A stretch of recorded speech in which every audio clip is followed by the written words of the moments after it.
प्रतीक यादव जी के बारे में हमें पता चला, जिसका हमें बहुत ही अफ़सोस है। वो हमारे पुराने पेशेंट थे, मैं उनको पहले से ब्लड प्रेशर, हाइपरटेंशन और डीवीटी के लिए देखती थी।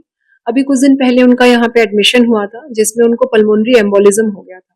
तो इसमें ब्लड का क्लॉट जो है धमनियों में जाके जमा हो जाता है लंग्स की। उसकी वजह से उनके हार्ट पे असर आया था, तो कुछ दिन पहले यहाँ पे साँस फूलने की संबंधी प्रॉब्लम से आए थे और पल्मोनरी एम्बोलिज़्म उनका डायग्नोसिस हुआ। ये जो कंडीशन होती है पल्मोनरी एम्बोलिज्म की, अपने आप में ही ऐसी होती है जिसमें खतरा रहता है। तो सर ऑलरेडी ब्लड थिनर पे थे और उनको पता था कि उनको ये प्रॉब्लम है और बीपी की दवाइयाँ रेगुलर लेते थे। बहुत ही अच्छे पेशेंट थे और समय-समय पे मेडिसिन भी करते थे।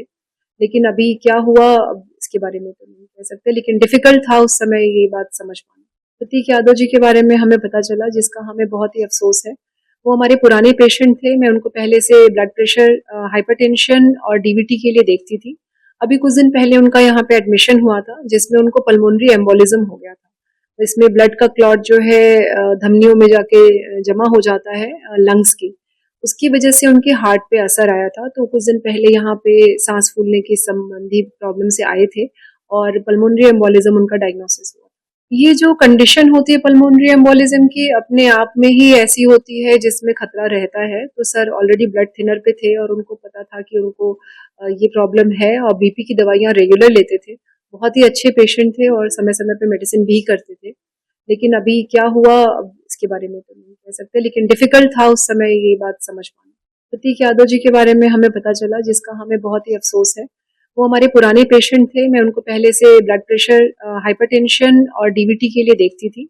अभी कुछ दिन पहले उनका यहाँ पे एडमिशन हुआ था, जिसमें उनको पल्मोनरी एम्बोलिज़्म हो गया था। तो इसमें ब्लड का क्लॉट जो है धमनियों में जाके जमा हो जाता है लंग्स की। उसकी वजह से उनके हार्ट पे असर आया था, तो कुछ दिन पहले यहाँ पे साँस फूलने की संबंधी प्रॉब्लम से आए थे और पल्मोनरी एम्बोलिज़्म उनका डायग्नोसिस हुआ। ये जो कंडीशन होती है पल्मोनरी एम्बोलिज्म की, अपने आप में ही ऐसी होती है जिसमें खतरा रहता है। तो सर ऑलरेडी ब्लड थिनर पे थे और उनको पता था कि उनको ये प्रॉब्लम है और बीपी की दवाइयाँ रेगुलर लेते थे। बहुत ही अच्छे पेशेंट थे और समय-समय पे मेडिसिन भी करते थे। लेकिन अभी क्या हुआ, अब इसके बारे में तो नहीं कह सकते, लेकिन डिफ़िकल्ट था उस समय ये बात समझ पाना। प्रतीक यादव जी के बारे में हमें पता चला, जिसका हमें बहुत ही अफ़सोस है। वो हमारे पुराने पेशेंट थे, मैं उनको पहले से ब्लड प्रेशर, हाइपरटेंशन और डीवीटी के लिए देखती थी। अभी कुछ दिन पहले उनका यहाँ पे एडमिशन हुआ था, जिसमें उनको पल्मोनरी एम्बोलिज़्म हो गया था। तो इसमें ब्लड का क्लॉट जो है धमनियों में जाके जमा हो जाता है लंग्स की। उसकी वजह से उनके हार्ट पे असर आया था, तो कुछ दिन पहले यहाँ पे साँस फूलने की संबंधी प्रॉब्लम से आए थे और पल्मोनरी एम्बोलिज़्म उनका डायग्नोसिस हुआ।